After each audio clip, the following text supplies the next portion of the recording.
l'écran avec la vidéo, cette partie-là. Ouais, c'est bon. Vous vous rappelez de cette règle-là?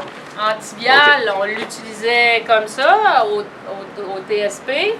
Mais là, où est-ce qu'on la mettrait? Sur l'ischion, 2 morceaux de robot. Parce qu'on aurait tendance à la mettre sur la branche ischiopubienne. Mais vous rappelez-vous ce qui est arrivé avec vos branches ischiopubiennes? Ils étaient soit bien trop hautes ou bien trop basses ou inexistantes. Fait que vous n'êtes pas encore assez grand.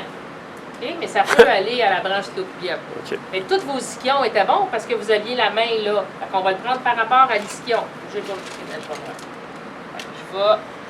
identifier l'ischion. On remonte ça. Là, j'ai des petits bouis-bouis de tape. Là, fait que je fais juste le pousser. Je viens de mesurer. Dans le cas de M. Kennel, là, je prends une mesure osseuse ou charnue?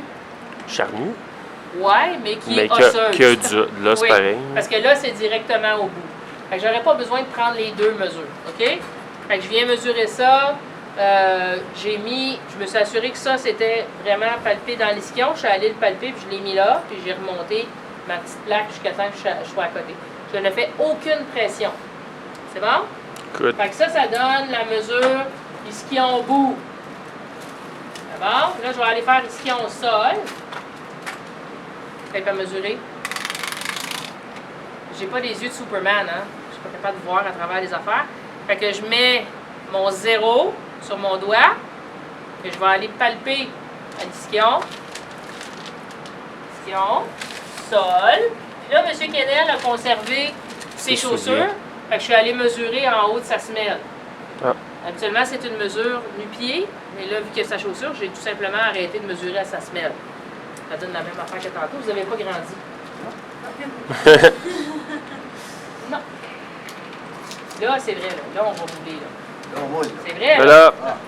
On est prêt? On est prêt. Toujours prêt. Fait que si vous pouviez regarder par là. Comme ça, ils vont tout voir. Alors, vous vous rappelez, je fais 2 tours autour de la taille. S'il reste comme ça, c'est parfait. OK? J'ai déjà sorti mes bandes plâtrées. Mon eau était chaude quand j'ai commencé tantôt, mais elle va être un peu froide. Oui. On laisse bien imbiber. Et on essore bien. Moi, j'ai ça quand ça plante partout. C'est bon? Alors, je m'assure de couvrir ma ligne de découpe. En latéral. Un tour. 2 tours. M. Kennel, il y a la taille fine. Si vous avez un patient qui est un petit peu plus ample, bien, vous ne vous gênez pas. Vous vous levez. Puis au pire, vous faites le tour. Bien de ce côté ici. Oui. Pour être sûr de bien mouler la branche ischiopubienne, je le tiens, mon plâtre. Puis je demande à mon patient d'envoyer sa jambe par là. On ne gêne pas. On va le porter. OK? Je viens m'assurer de mouler la fesse. On refait ça au moins 2 fois. Je vais le porter et je le tiens. OK? Puis on lisse. Nice. Là, tu peux venir en arrière. Ouais. OK? Je fais des beaux petits triangles. Avez-vous le faire? Des beaux triangles pour m'éviter de l'étranglement. Puis on lisse à chaque opportunité qu'on a. Quand on finit un rouleau, on lisse. On ne lisse pas nécessairement en plein milieu d'être en train de dérouler un rouleau.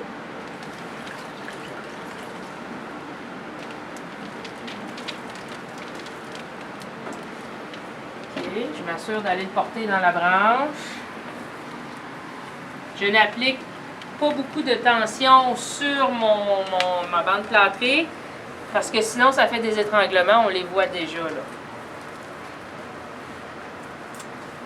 C'est ça que ça sert des mesures. Fait que là, je m'assure de venir vraiment mouler le bout du segment.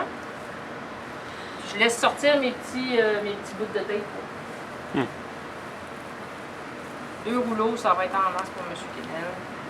Puis le haut, on repasse pas? Non, là j'ai 4 épaisseurs. OK, c'est 4 épaisseurs en haut. J'ai fait 2 tours. 2 tours, ouais. On vient mouler. J'avoue, on l'enlève anyway. Oui, ça va être placé. OK, on vient mouler vraiment en dessous. Si jamais vous avez manqué de plâtre ou de technique, OK, vous pouvez prendre le carré comme on faisait en tibial avec le trou là pour passer la pine. Vous pouvez faire la même chose puis passer le petit bout de tape. OK, fait que préparez-vous-en. Là, je jase trop, là. Prise de main. OK. Fait que ma main est sous l'ischion. parallèle au sol. Ma main antérieure est juste en latéral du tendon et elle est plus haute que ma main postérieure. Mes pouces, je ne sais pas quoi faire avec, fait que je les mets là. Puis en haut, là, ça serait-tu genre 4 épaisseurs max? T'en as pas besoin de plus que ça. Non, c'est ça. Non, vraiment. 4, c'est minimum, mais c'est bien correct si c'est juste sur tout. Et tout à l'heure, elle va avoir les joues rouges. Elle s'en vient, là. Puis là, je jase moins, là. Fait que moi, j'ai les coudes à côté dans mes cuisses, puis regarde, qu'est-ce qui arrive quand je les serre. OK? Tu vois que ça remonte, là? Fait que je le tiens très, très bien.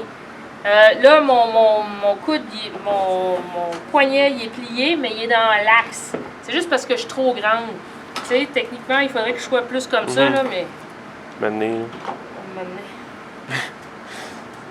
La main droite, peux-tu répéter comment tu la positionnes, quel repère que tu as? Dans l'axe de mon avant-bras, OK, j'ai pas le poignet cassé comme ça. Fait que ça correspond à 45 degrés par rapport au segment, juste en latéral du tendon, plus haute que ma main postérieure, donc plus haute que mon niveau ischiatique. OK? OK. Puis en même temps, tu essaies de pousser sa jambe en arrière. En fait, j'essaie de le ramener à sa normale. Fait que je me suis assurée que j'étais revenue au maximum puis que je n'étais pas en flexion. OK? Là, j'ai un petit peu d'ADD, mais c'est ce qui me présentait avant que je joue avec. Il y en avait un peu d'ABD. J'ai dit ADD. OK. Tu voyais au début, là, tu vas juste un peu. OK, fait que je check. Alors, pour vous aider, vous pouvez vous tracer des longitudinales. Tu peux rester là, je vais le faire en l'intérieur. Encore là, c'est comme mon plomb à l'axe de la hanche. OK. Je me fais une belle longitudinale à l'extérieur. Ça, c'est la force de réaction du sol. Comme ça. Même chose en latéral.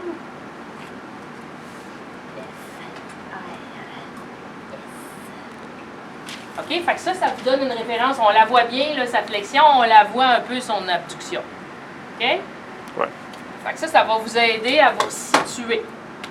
Alors, on est rendu à l'étape cruciale de l'enlever. Non. Oui! Attention, pas l'avoir d'amener. trop. C'est bon? Êtes-vous bon? Ouais. Fait que je demande toujours à mon patient de tenir sa première. Rentrer sa bédaine. Fait que je coupe juste le premier. Puis je mets carrément mes mains pour être sûre, là. Ah! Là, je vais redevenir rouge, là. Sensation forte. Okidou! Vous allez voir, là, ça va s'enlever comme un charme. Tabarnouche. Et voilà. Oh là là. Ça s'enlève très très bien parce qu'un segment amputé est conique. Est-ce qu'il te reste de la batterie? Ouais. OK, parce que je vais te montrer à l'intérieur. Vous pouvez vous asseoir, M. Kenneth, je vais enlever mes Regarde pas ciseaux. la vidéo. Regarde dans là. Ah, j'avoue, hein, je vais mettre